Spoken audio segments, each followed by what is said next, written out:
jo soc Jordi Reventós, l'editor de Des i Ara, l'editorial que ha publicat el llibre. Voldria agrair abans que res a la Cecília, a la Marta, al Santi, als actors, a la soprano Eulàlia Ara, que a més té el hàndicap de ser la meva dona, i sobretot en Joan Sallent, sense el qual no hi hauria ni la presentació d'avui, ni aquesta criatura tan bonica que ell té a les mans i que després podeu adquirir si voleu. I sobretot no vindria tampoc aquesta criatura amb la magnífica traducció sota el braç, la magnífica traducció que ha fet el Joan. I naturalment també agrair-vos a tots vosaltres que sigueu aquí un divendres al vespre que ja el cap de setmana està a tocar. És la tercera vegada que vinc en aquesta llibreria, que ja sembla que sigui casa meva, tot i que som una editorial que no som gaire de presentacions, més que res perquè el mateix que presentes llibres ha de corregir-los i a més ha de corregir per altres editorials, per tant els dies tenen 24 hores i no els dono més l'abast. Recordo haver fet el club de lectura de Tutor Blas, novel·la que recomano, ara faig a mi publicitari, i després també haver presentat el que ens va acompanyar també en Joan, el Símptomes Mort d'Anthony Munday, amb traducció del sabadellenc Jordi Fiter. Deu ser l'única llibreria del país que ha presentat d'una mateixa editorial 2 llibres de teatre, perquè també el teatre és aquestes coses, no sé, això s'hauria d'investigar. De fet, som l'exemple perfecte d'allò que el Quim Torra, quan es dedicava a llibres i no a ser president de la Generalitat, deia de la nostra editorial, que deia que va dir en una entrevista, visca les editorials suïcides, referint-se a la nostra editorial. I quan ell diu suïcides, suposo que no ho diu només per publicar clàssics de la literatura universal, que aquí la Cecília ens ha fet deixat tota una pila, perquè enguany també hem fet 10 anys, doncs una mica perquè es veiés el mostrari, sinó també perquè tenim una col·lecció de clàssics grecs i llatins, vull dir que ara som més bojos, i per publicar també clàssics catalans totalment oblidats. Ara parlàvem fa un moment de l'autora que és Cèlia Sunyol, que era totalment oblidada des de l'any 47, que ningú s'havia recordat fins que nosaltres la vam recuperar. I és bonica o no, la novel·la? Sí, molt bé. I llavors, com us deia, això del teatre. Perquè diuen les males llengües que el teatre, no sé la Cecília que ens dirà, que el teatre no es ven gens. I és veritat, vull dir, costa molt de vendre. El teatre no... que sí, és veritat. Però nosaltres publiquem teatre, per això estem suïcida. Se disfruta mucho. Això sí, es disfruta molt, però llavors per això som editorial suïcida, perquè publica coses que teòricament no es venen, però després van i es venen, és igual. Doncs bé, és igual, el llibre que presentem, que és Un tramvia, com sabeu, Un tramvia anomenat desig, és un exponent claríssim de la idea de l'editorial, és clàssics universals, grans clàssics, i aquesta és una de les grans obres, sense cap mena de dubte, del segle XX. Jo diria que imprescindible, i la incorporem en català per tots vosaltres. Ara només falta, doncs, que després de la intervenció meva, que ja acabo, i dels actors, de la soprano i sobretot del Joan, doncs mireu qui diu el llibre, i potser podrem continuar sent suïcides i no anirem directament a la ruïna. Doncs moltes gràcies.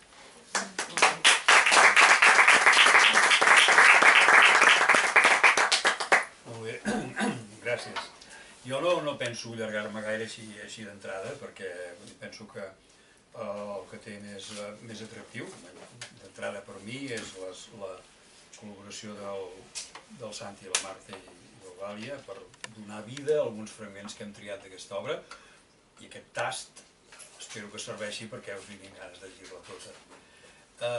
Bé, a mi quan em van encarregar la traducció d'Un tramvia anomenat desig, doncs clar, vaig tenir l'ocasió d'entrar a ficar-te dins, a fons, en un clàssic, com deia el Jordi, quan es parla de clàssics universals, potser a vegades es tendeix a pensar en Shakespeare i amb el Siglo d'Oro o bé els antics, els tràgics grecs i llatins.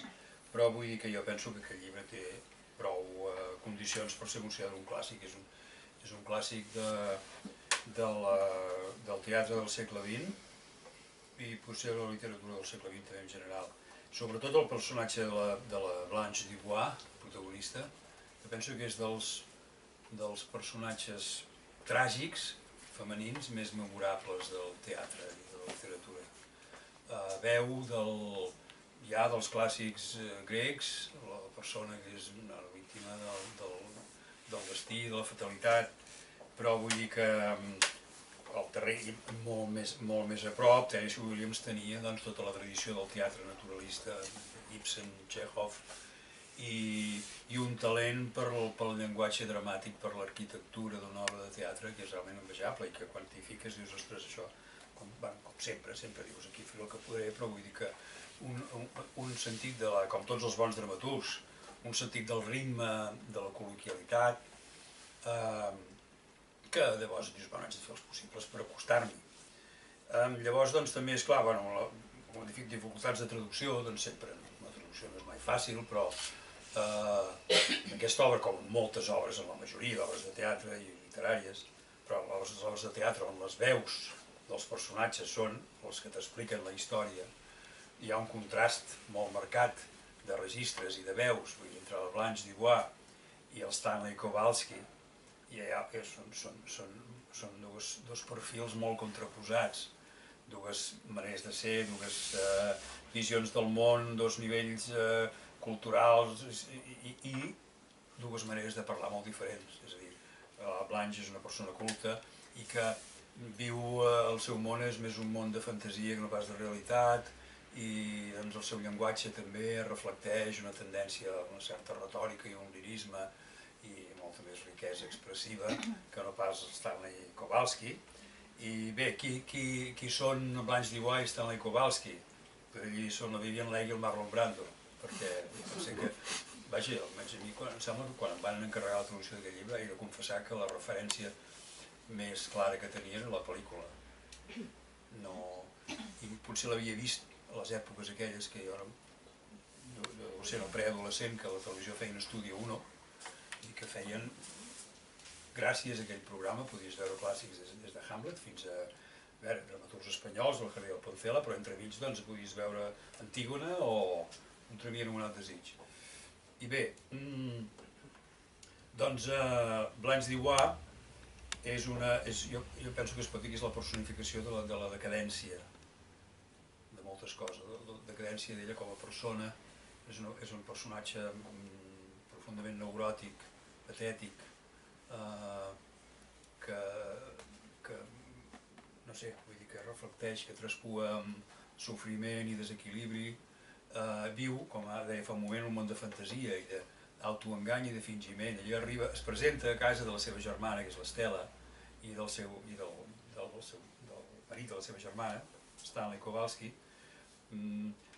simplement dient que va de visita i amb uns aires de gran dama, perquè ella és d'una família vinguda a menys, ella i la seva germana, una família del sud, del Mississippi, vinguda a menys, i que es van anar perdent i havent de vendre totes pel seu mal cap, la vida dissipada de les generacions anteriors, van haver de vendre tot el patrimoni, s'han quedat sense una gran hisenda que tenien, ella s'ha quedat sense feina per unes raons que per un punt determinat de l'obra s'expliquen, i es presenta allà i de seguida es veu que la relació amb el seu cunyat, Stanley Kowalski, que és un home que és, podríem dir que és el que ara se'n diu un mascle alfa.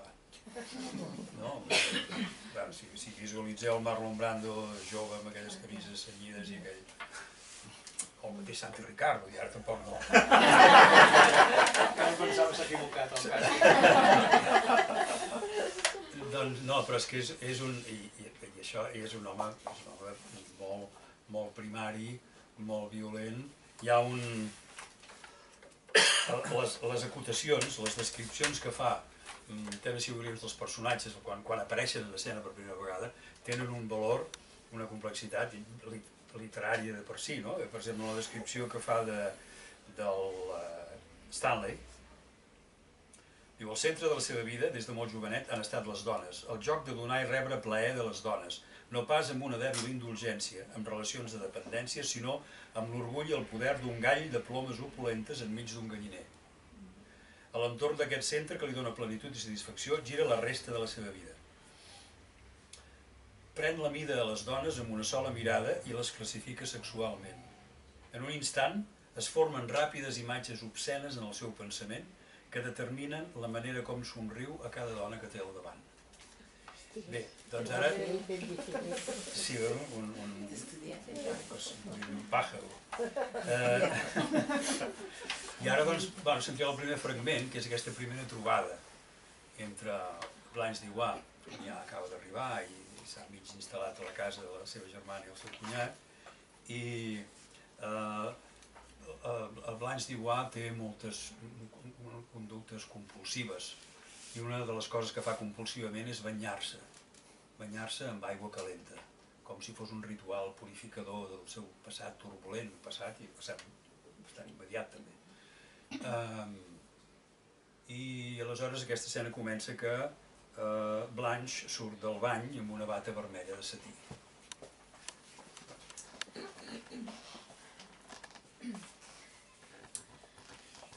Ah, hola, Stanley.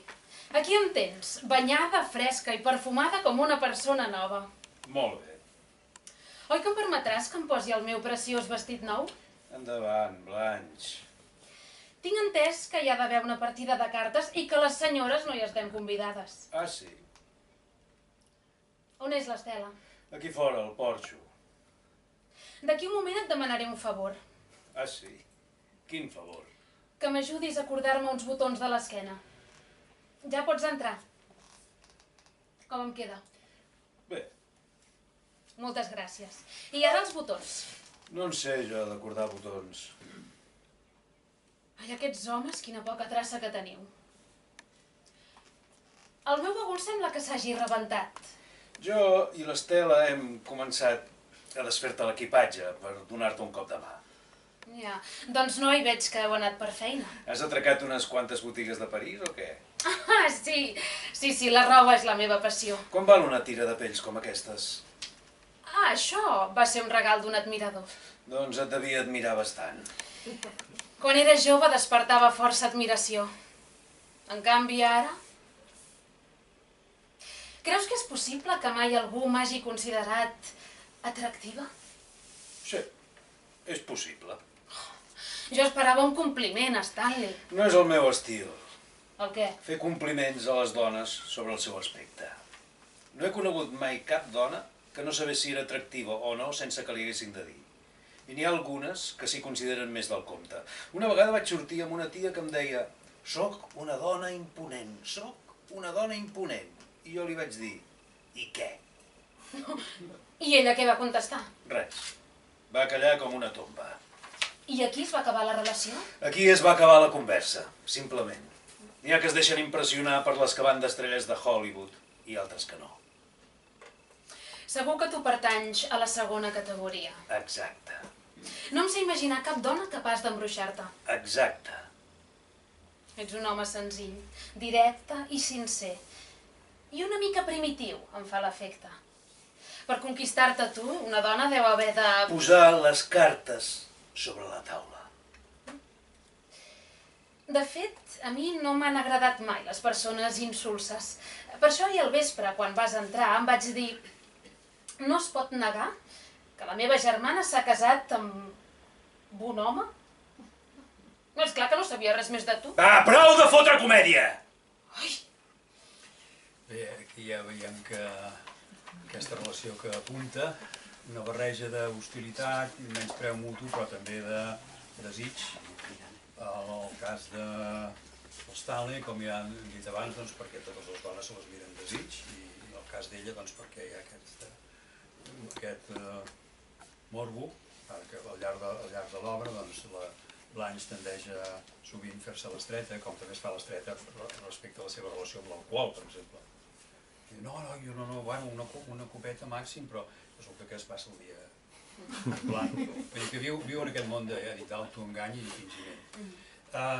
Però vull dir que té molts traumes i un d'aquests traumes, un dels més dolorosos que arrossega des de molt joveneta, des de molt jove, és el que ara llegirà la Marta, un monòleg quan ell explica, ja dic, la causa de la seva, del sentiment de culpa que arrossega des de tota la vida i també de la seva actitud davant del sexe.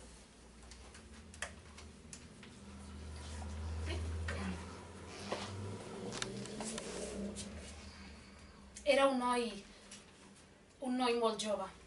I jo també ho era. Quan tenia 16 anys vaig fer el gran descobriment. L'amor. D'una manera sobtada i molt intensa, massa intensa.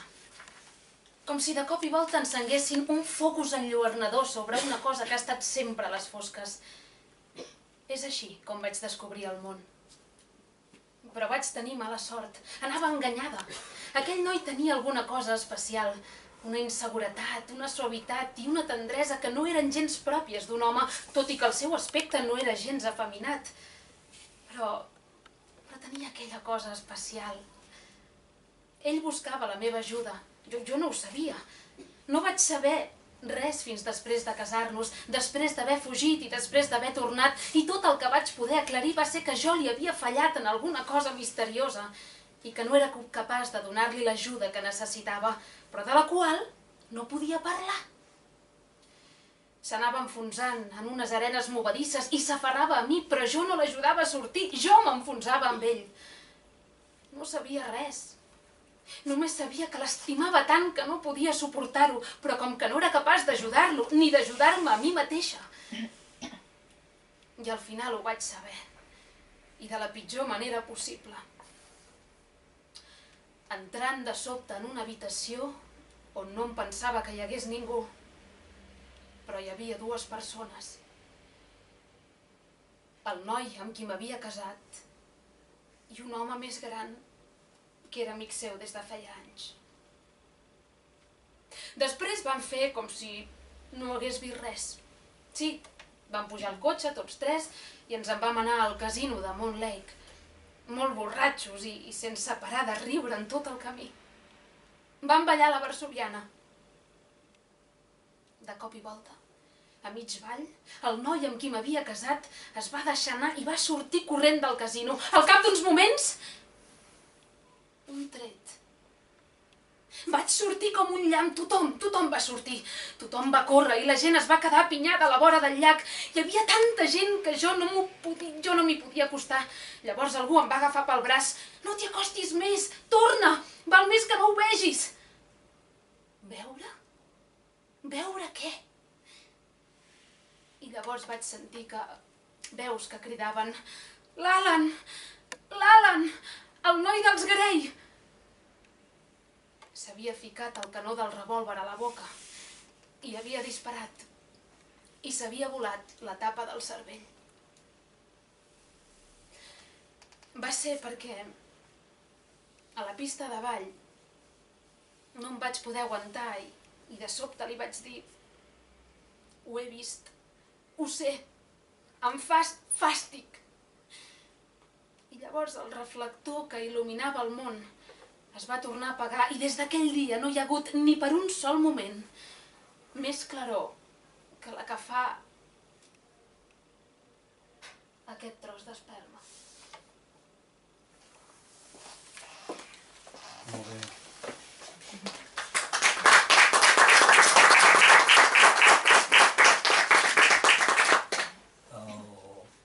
Tennessee Williams sempre... La majoria dels personatges femenins de Tennessee Williams són la projecció dels seus propis traumes i de la seva pròpia dificultat de relació amb el seu entorn. Tennessee Williams era homosexual, tenia molts problemes, a part dels problemes que un homosexual als anys 30 i 40 tenia arreu del món. Però tenia problemes també, era molt depressiu, i tenia profundes depressions, i aleshores, doncs bé, els personatges femenins, i aquest és un dels més notables, el de la Blanche Dubois, doncs és en bona mesura una projecció dels traumes i de les drames i neurosis del mateix Tennessee Williams. Bé, el fragment que sentirem a continuació, el fragment conté una cosa que és una cançó popular americana, que s'han fet moltes versions, han fet versions músics, instrumentistes i cantants de jazz, una cançó que es diu Paper Moon, i que aleshores és una de les dificultats addicionals que et trobes quan tradueixes, quan has de traduir una cançó i a més amb una lletra que s'adapti a la frase musical. Això és una cosa més... Abans dèiem que és de les modalitats de traducció més laborioses, més entretingudes, a vegades més difícil, encara que la lletra no sigui d'una gran profunditat, però el nivell formal, tècnic, és una cosa molt acotada, molt cenyida. I aquí, doncs, en aquesta escena hi haurà un canvi de papers, i la Marta ara no interpretarà la Blanche Dubois, sinó l'Estela, la seva germana, i l'esposa del Stanley Kowalski. I a la Blanche, que encara serà interpretada, més interpretada musicalment, tenim el luxe de quan ho veu, per l'Eulàlia, que per variar és el quarto de bany banyant-se i cantant. Ho hem imaginat, no? Portat aquí.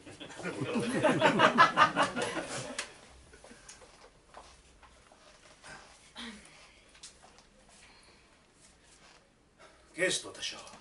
És l'aniversari de la Blanche, Stanley. És aquí? Al bany, Fent-se la toilette? suposo. Quanta estona fa que hi és? Tota la tarda. Submergida en un bany d'aigua calenta. Sí. Estem a 35 graus i ella banyant-se amb aigua calenta. No diu que així queda relaxada per tot el vespre. I tu corres a buscar-li refrescos i els hi serveixes a sa majestat sense que s'hagi de moure de la banyera, no? Seu aquí un moment. Mira, tinc feina, Stanley. Seu! Tinc informació sobre la teva germana gran, Estela. Stanley, para de ficar-te amb la Blanche. Si em diu a mi que sóc un vulgar. Mira, últimament has estat fent tots els possibles perquè t'agafés mania, Stanley, i la Blanche és molt sensible i hauries d'entendre que ella i jo ens vam criar en un ambient molt diferent al teu. Sí, això m'heu dit i repetit una vegada i una altra i una altra. Saps que no ha parat d'explicar mentides? No, ni ho sé... Doncs sí, però s'ha acabat la comèdia. He descobert unes quantes coses. Quines coses? Coses que ja sospitava, però ara en tinc proves i de fonts molt fiables, que jo mateix he comprovat. La la la la la la. No cridis. Què és això, un canari? I ara, sisplau, parla més baixet i explica'm què és el que et penses que has descobert sobre la meva germana. Mentida número 1. Aquest paper de mosca morta que ha estat interpretant. Hauries de saber la bola que li ha fet empassar enmig. Estava convençut que en tota la seva vida només li havien fet algun petó i prou. Però la teva germana no és cap santa, m'has entès? Ha! Santa! Què has sentit dir de la Blanche? I qui t'ho ha dit? Un viatjant de la fàbrica està fart d'anar i venir de L'Orel des de fa molts anys i ho sap tot sobre ella. I tota la gent de L'Orel també ho sap. A L'Orel és més famosa que el president d'Estats Units, només que no té respecte de cap partit. Aquest viatjant s'està en un hotel que es diu Flamingo. Si la luna està paper i les zones de cartró no seran si creus en mi i estimes sense por. I què passa amb el Flamingo? Ella també s'hi estava. La meva germana vivia a Bellrei. Això va ser després que la finca familiar se li escapés dels seus dits innocents. Se'n va anar a viure al Flamingo, un hotel de segona que té l'avantatge de no ficar-se amb la vida social que porten les personalitats que s'hi estan. Al Flamingo ja n'han vist de tots colors, però fins i tot el director de l'hotel va quedar impressionat per Madame Blanche. De fet, va quedar tan impressionat per Madame Blanche que li va demanar que tornés la clau de la seva habitació. Definitivament! Això va passar 15 dies abans que aparegués per aquí. Si aquest món és irreal i és pintat d'un color fals, no seran si creus en mi i estimes sense por. Quines mentides més repugnants. Sí, ja sabia que t'afectaria. Tu també tenies una vena als ulls, com enmig. No, s'ho han inventat. No hi ha ni una paraula de veritat en tot això. I si fos un home, aquest individu, si s'atrevís a inventar-se aquestes coses davant meu... Jo sense tu sento el món desafinat. Jo sense tu visc enmig de les tecles d'un piano trencat. Nena, ja t'he dit que les he confirmades personalment, aquestes històries. I deixa'm acabar. El problema de Madame Blanche era que a L'Orel ja no podia continuar fingint. Després de sortir amb ella 2 o 3 cops, ja li prenien la mida i la deixaven. I després provava amb una altra, amb la mateixa comèdia, amb les mateixes boles, amb les mateixes collonades. Però a la ciutat era massa petita perquè això pogués continuar per sempre. I amb el temps es va anar convertint en un personatge popular. I no només consideraven que era diferent, sinó que estava com una cabra. I en aquests 2 últims anys se l'han anat traient de sobre com si estigués empastada. Per això ha vingut aquí aquest estiu, com una reina que està de visita oficial i ha muntat tot aquest teatre. Perquè pràcticament va ser expulsada de la ciutat pel mateix alcalde. Sí. Sabies que hi havia un campament militar a prop de Laurel i que allà on s'estava la teva germana era un d'aquells llocs que en diuen zona de maniobres? Si la luna està paper, i les zones de carta no ho seran si creus en mi i estimes sense por, i estimes sense I fins aquí la història del seu refinament i dels seus fums. I ara passem a la mentida número 2. No vull sentir res més. No és veritat que hagi de tornar a fer de mestre. De fet, m'hi jugo el que vulguis que no té ni la més remota intenció de tornar a Laurel. I és mentida que demanés una excedència a l'institut per refer-se dels nervis. No, senyor, què cony? El que passa és que la van fotre fora abans que s'acabés el curs. I em sap greu haver-te de dir el motiu d'aquesta decisió. El motiu era un noi de 17 anys amb qui s'entenia. Això em fa venir vòmits. El pare del noi ho va saber i va parlar amb el director de l'institut. Hòstia, nena, com m'hauria agradat ser en aquell despatx quan li cantaven la canya a Madame Blanche. M'hauria agradat veure com se'n sortia d'aquella, però aquest cop la tenien ben atrapada i ella sabia que no podia continuar fingint. Li van recomanar que se n'anés a un altre territori. Sí, va anar d'un pèl que no l'expulsen oficialment de la ciutat.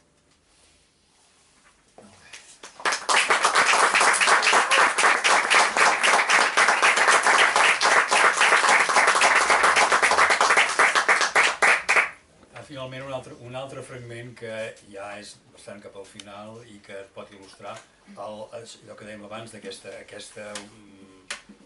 tensió que des de la primera trobada entre Blanche, ara la Marta tornarà a fer de Blanche, aquella tensió que ja observava entre ells al principi, aquesta barreja d'hostilitat, menyspreu i desig. I ara hi ha una escena bastant transcendent, en aquest sentit. L'Estela, germana del Blanche i dona de l'Stanley, és a l'hospital perquè està embarassada i està a punt de parir. I així comença l'escena. Stanley entra a la cuina donant un cop de porta. Quan veu Blanche fa un petit xiulet. Ha estat bevent bastant abans de venir i porta unes quantes ampolles de cervesa per beure-se-les a casa. Com està la meva germana? Està bé. I la criatura? La criatura no naixerà fins al matí i m'han dit que vingués a casa i provés de dormir una mica. Això vol dir que ens haurem de quedar tots 2 sols. Sí, tu i jo sols, Blanche. Si no és que tens algú amagat sota el llit. Per què portes aquestes plomes tan elegants? Esclar, quan ha arribat el telegrama ja eres fora. Has rebut un telegrama? Un telegrama d'un antic admirador. Bones notícies? Jo diria que sí. Una invitació Per anar on?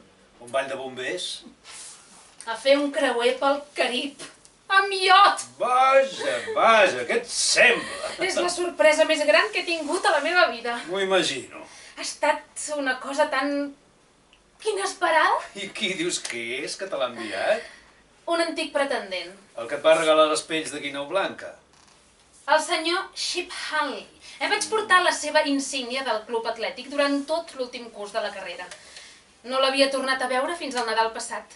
Me'l vaig trobar al Biscayne Boulevard i ara m'envia aquest telegrama, convidant-me a un creuer pel Carib. El problema és la roba. He estat remenant el bagul, però per veure què trobava que sigui adequat pel clima tropical. I has trobat aquesta impressionant diadema de brillants? Aquesta vella relíquia són brillants falsos. Carai, em pensava que eren diamants del Tiffany's. Em tractaran com una reina per això. Ja ho veus. Les coses venen quan menys te les esperes. Just quan em semblava que la sort m'havia començat a abandonar. Entra en escena aquest milionari de Miami. No, aquest senyor no és de Miami, és de Dallas. De Dallas? Sí, és un senyor de Dallas, allà on l'or brolla de sota terra. Bé, almenys és d'algun lloc. Què? Enterrem la destral de guerra i brindem per l'amistat? No, gràcies. És una nit especial per tots dos. Tu tindràs un magnat del petroli i jo tindré un fill. Què fas? Hi ha una cosa que reservo per a les ocasions especials com aquestes. El pijama de seda de la nit de nuvis. Ah. Quan soni el telèfon i diguin «És un nen!», me'l trauré i el faré voleiar com si fos una bandera. Suposo que tots dos tenim un motiu per posar-nos elegants. Quan penso en la delícia de tornar a tenir una mica d'intimitat, em venen ganes de plorar d'alegria. Ja te'n deixarà d'intimitat el teu milionari de Dallas? No és el que et penses, és un senyor, i em respecta. El que ell busca en mi és companyia. La gent que té una gran fortuna, de vegades es pot trobar molt sola. Ah, sí? Ja veus. Una dona culta, una dona intel·ligent i amb classe, pot enriquir la vida d'un home com no et pots imaginar. Jo tinc aquestes coses per oferir, i són coses que no es perden. La bellesa física és efímera, és un bé transitori, però la bellesa de la ment i la riquesa de l'esperit i la tendresa del cor... I jo tinc aquestes coses. No se'n van, sinó que creixen, augmenten amb els anys. És curiós que em considerin una dona arruïnada quan guardo tots aquests tresors a dins del cor. Jo em tinc per una dona rica, molt rica. Però he estat una estúpida, perquè he llançat les meves perles als porcs. Els porcs, Sí, als porcs! I no ho dic només per tu, sinó també pel teu amic, el senyor Mitchell. Aquesta nit m'ha vingut a veure. S'ha atrevit a presentar-se amb roba de treball i a repetir una sèrie de calúmnies, d'històries depravades que li havies explicat tu. L'he fet fora. Ah, sí? Però després ha tornat. Ha tornat amb un gran ram de roses i m'ha demanat perdó. M'ha suplicat que el perdonés, però hi ha coses que no es poden perdonar. La crueltat deliberada és imperdonable. És l'única cosa que jo considero imperdonable i de la qual no em podrà culpar mai ningú. De manera que li he dit: moltes gràcies, però vaig ser una estúpida de pensar que ens poguéssim adaptar mai l'un a l'altre. El nostre estil de vida és massa diferent. Les nostres actituds i la nostra formació són incompatibles. Per tant, adeu, amic meu, i no ens guardem rancor. Això ha sigut abans o després de rebre el telegrama del milionari de Texas? Quin telegrama? Ah, no, després. En realitat, no... El telegrama ja l'he rebut just quan... En realitat no ha rebut cap telegrama. I no hi ha cap milionari, tampoc. I enmig no ha tornat en cap ram de roses, perquè jo sé on és. L'únic que hi ha aquí és aquest cony d'imaginació teva. I les teves mentides i els teus fums i les teves trampes. I mira quina pinta que fots. Mira't al mirall amb aquesta disfressa tronada de carnaval llogada per 50 centaus a algun drapaire i amb aquesta corona ridícula. Què et penses que ets? Una reina? Ai, Déu Et vaig meu! veure venir des del primer dia. A mi no m'has enganyat ni una sola vegada. Arribes aquí, ho empastifes tot amb els teus maquillatges i amb el teu perfum i poses un fanalet de paper a la bombeta. I com per art d'encantament, aquesta casa es converteix en Egipte i tu ets la reina del Nil. Aquí, asseguda en el teu tron i fotent-te el meu whisky. Doncs saps què et dic jo? Ha! Ha! M'has sentit? Ha! Ha! Ha! Deixa'm passar. Vols passar? Passa. Endavant. Posa't allà. Tens lloc de sobres per passar. Si et quedes aquí, no. Però jo haig de sortir. I què passa? Tens por que et talli el pas? Ben mirat. Potser no estaria malament que et tallés el pas. Quiet. No facis ni un pas més O què?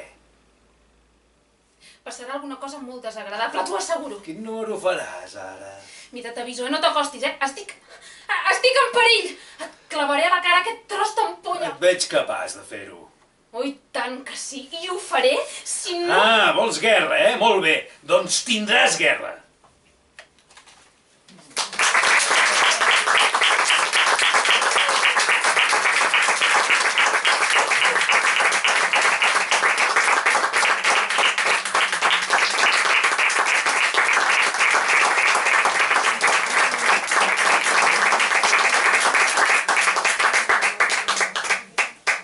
Bé, doncs, com deia al principi, esperem que aquest tast i tot aquest gran partit que n'han tret, doncs us hagi fet salivera.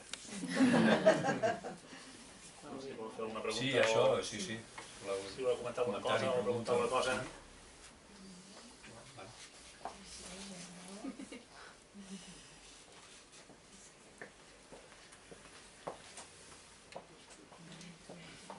No, doncs ja... Aquesta obra es va posar en escena, de fet l'encàrrec que vaig rebre s'ha posat en escena, que ja es va fer el Romea l'any, no sé si el 2000 o 2001, dirigida pel Manuel Dueso, el sabadellenc, per cert. La Blanche interpretava l'Edma Viladasau, el Stanley va fer el Marc Martínez, l'Estela l'Àurea Márquez, i després, al cap d'uns anys, es va fer aquí a Sabadell, es va fer el Teatre del Sol, dirigir el Ramon Ribalta, i la Blanche d'Igual feia la Montse Martínez, i l'Stanley, l'Enric López, sí. No recordo qui feia l'Estela, ara. Sí, és una que es diu Núria Roca. Núria Roca. No, es diu Núria Roca. Clar, que vull dir que també van fer servir la meva traducció. Ha tingut un recorregut interessant, aquesta traducció. No, suposem que continuarà, no? Perquè és, com deies, una de les grans obres. Sí, i amb la decisió del Jordi de publicar-la, doncs ha sigut una manera de remat, perquè a vegades hi ha moltes obres, moltes traduccions de teatre que queden allà en un document de l'ordinador i no s'han publicat. Doncs molt bé. Sí, no, digues, ja preguntaré. Si voleu marxar. No, jo volia preguntar, tal com està presentada en el llibre, ja seria un guió de teatre? Sí, és el text. Sí, és l'obra de teatre tal com es va... Sí, de fet hi havia... És la versió de la primera, de l'estrena, de l'any 1947, que això ho vam sospesar, quina versió es havia de... No, la que t'obliguen a fer... La que t'obliguen per qüestió de drets, la que t'obliguen. I de fet jo la traducció que havia fet no era ben bé d'aquesta versió, sinó una de l'any següent. Hi ha uns petits canvis. Uns petits canvis que vaig haver, uns retocs que vaig haver de fer, afegir-hi algun mitja dotzena de rèpliques i treure'n el... No sé si treure'n Sí, alguna, sí. Però sí, és ben bé tal qual, i les acotacions i tot. Està interessant. Sí, i tant. Ja no em callo. No, tranquil. No, això és en general, no és de l'obra. És la primera presentació del llibre que vaig en ma vida i Molt bé, tinc home. alguna curiositat. Digues. Amb el tema de... Per exemple, m'agrada molt el llenguatge, que com està traduït, no? Com em sona el català que he sentit. I volia preguntar si hi ha instruccions avui en dia perquè hi hagi menys pronoms febles, perquè a vegades amb la teva no sé si tinc gaires llibres teus, el del Tomàs Mursí, però moltes vegades em trobo amb uns llibres que tens un llenguatge que no és el que parlo jo. Vosaltres? No. En general, els llibres que es publiquen. No, però llavors deuen ser que no estan ben revisats o que el traductor no dona per més. Sí. En principi, aviam, l'avantatge, jo crec que un dels avantatges meus és que corregeixo per tot i quan passo el dia corregint per altres editorials i a part d'aquests els nostres, no? Llavors, de fet, l'editorial neix perquè volíem fer el que no feien els altres. O sigui, treballant temps, en Joan s'ha hagut d'esperar... El Jordi Fiter per fer el Thomas More es va esperar 3 anys, segur, i Joan més o menys. Llavors també una mica deixar treballar en calma els traductors i el fet de corregir per altres ser com a mínim ser qui no encarrega la traducció. Per tant ja tenen una mitat de coses i llavors, no, perquè és veritat, no, i traductors no hi ha de molt bons. En Joan, jo crec que és el millor que tenim d'anglès de teatre de Catalunya, vull dir, escolta, si es pot aprofitar, escolta, Joan, endavant, no? Però n'hi ha d'altres, llavors també hi passa una cosa, que Joan jo crec que et donarà raó, vull dir, tenim traductors nostres que li agrada, per exemple, tinc una traductora que li agrada molt la novel·la victoriana per per formació i per... Doncs esclar, ja no li faré traduir una novel·la del segle XX. Si es troba més còmode fent una victoriana, doncs fent victoriana, ni en trobaré traductors del segle XX, no? Llavors també has d'anar a buscar el qui té la... no sé, que li pot interessar i anar buscant el traductor, també és una mica el...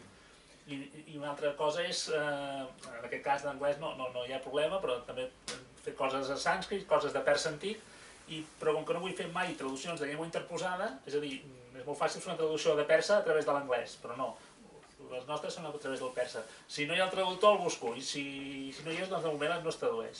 Vull dir, una mica... Els llibres estan molt revisats, vull dir, això sí que ho intentem i posem l'ànima, no? Això que deies, referint-te al nivell del català que circula. Sí. Jo no crec que hi hagi ningú que s'atreveixi a fer unes normes explícites, de feu servir menys pronoms febles. Bueno, no, de fet, en algun mitjà de comunicació, ja sigui audiovisual o la premsa, doncs hi ha uns llibres d'estil que els pronoms febles no. Però vull dir coses com, per exemple, que estableixen com a norma que no es faci mai la concordança del participi en femení, és a dir, que no pots fer dir a ningú, parlant d'una persona o cosa femenina, dir l'he trobada, és a dir, l'he trobat. I per mi això és una manera d'empobrir el llenguatge, com si em permeteu el parèntesi, és totalment gratuïta i innecessària la recent normativa de l'Institut d'Estudis Catalans d'eliminar tots aquests accents diacrítics, que jo sempre des de llavors sempre demano, sisplau, que a mi me'ls respectin. Respecto jo els altres. No, insistim, això han aconseguit que els que han d'anar, llavors la gent els tregui tots. Això ho trobo contínuament, i els que estan obligats, els 15 famosos, els treuen. Llavors, o fan un poti-poti, que llavors ho han destarotat tot, això. Ara bé, sí que hi ha, i ara no vull generalitzar, però hi ha, qualsevol lectora de traduccions, em sembla que em guardarà de mentir, doncs circulen traduccions de traductors en general bastant joves, traduccions que han estat corregides per correctors també bastant joves, i en aquest camp, avui dia la joventut no acostuma a ser una virtut, en el sentit de controlar la llengua i els recursos més genuïns del català. La cosa és que, a veure, a vegades amb l'intent de donar un to de col·loquialitat, doncs et prenguis algunes llicències, però conscient que te les prens, no que escriguis una frase malament, sense el pronom que hi ha d'anar, o un pronom que hi sobra, o qualsevol altra cosa simplement per ignorància. Si em permeteu una cosa que diuen bastants actors, que el Joan pensa molt en els actors quan tradueix. Llavors per això té aquesta cosa tan... que és tan... dir-ho és tan natural, no? I això ho fa molt. I llegint Shakespeare mateix, llegir Shakespeare traduït per ell i és... Clar, la diferència amb una traducció teatral d'una traducció d'un llibre és que una traducció d'un llibre pot ser una frase subordinada dins una frase subordinada dins una frase subordinada dins una frase subordinada, i quan has acabat de llegir, tu, si no te n'has assabentat, però això, si ens passa en teatre, és molt difícil de dir, de fer entendre, i el Joan amb això té una virtut, que és que ell ho tradueix molt bé, ho col·loquialitza tot molt bé, i fa... És molt fàcil aprendre's un text que ha traduït el Joan perquè de seguida et queda, perquè és molt fàcil, és molt lògic, és molt directe. Els personatges que són directes, perquè llavors els personatges que no són directes també te'ls tradueix. També hi ha aquesta diferenciació de personatges. I ell, a més, un dia va confessar que volia ser actor i que quan tradueix a casa, llavors ell diu els textos en veu alta. I això es nota, perquè hi ha traductors que dius això no ho has provat de dir mai, I traductors, i de vegades, que em sembla ja més greu, guionistes. Sí, i això... Es queden directament. Això és bàsic, No es pot traduir. Això meu alta, de vegades tanco el finestre i el mig pensarà que estic com una cabra, però estic sol... Encara que no sé teatre. No, i novel·la. És que jo penso no es pot traduir, i sobretot no es pot traduir teatre d'altra manera. Vull dir que jo sí, quan va veure, traduïa la Blanche i l'Stanley, doncs en cada moment, quan tradueixes la Blanche, tu ets la Blanche, fas de Blanche, tu dius en veu alta, i quan tradueixes l'Stanley, doncs llavors ets l'Stanley, i sí, a vegades ja pots tenir problemes d'identitat o de salut mental, però bueno, sobretot amb l'abans d'igual que la salut mental és una mica problemàtica. Però bueno, sí, no, entenc... Sí que és cert amb això, i amb això acabo, que en això hi ha editorials, i el que em sembla més greu en editorials de llibre infantil, que donen instruccions per eliminar, o eliminen directament, que els correctors tenen les directrius d'eliminar les paraules genuïnes i quan hi ha equivalent en castellà, deixar el equivalent en castellà. I això és una pobresa galopant de la llengua, vull dir, si tenim les... I a vegades hi ha traductors que em diuen, hosti Jordi, això com ho veus? Perquè m'ho han tret perquè diu que és massa difícil, no sé, que llegeixin Folk i Torres i veuran, perquè, clar, en 50 anys s'ha empobrit, però per això mateix, perquè nosaltres mateixos l'empobrim, segons quins criteris, no? Hi ha una tendència a menys tenir la intel·ligència dels lectors, tant si són lectors infantils com si són adults. És a dir, que jo penso que un dels estímuls de la lectura, des que comences i al llarg de tota la vida, és descobrir coses, descobrir paraules que no coneixies per tu sol, pel context, i vull dir que ningú, cap criatura que comença a llegir entén tot el que llegeix, cal que llegeixi en la seva pròpia llengua. I aleshores, també una tendència que jo penso que és un vici de moltes col·leccions de llibre infantil és posar un glossari al darrere amb el significat de les paraules que consideren, o nota veu de pàgina, paraules que consideren que són, que preveuen que el nen o la nena no l'entendrà. I per mi això és contraproduent, és el que deies. Alguna pregunta més?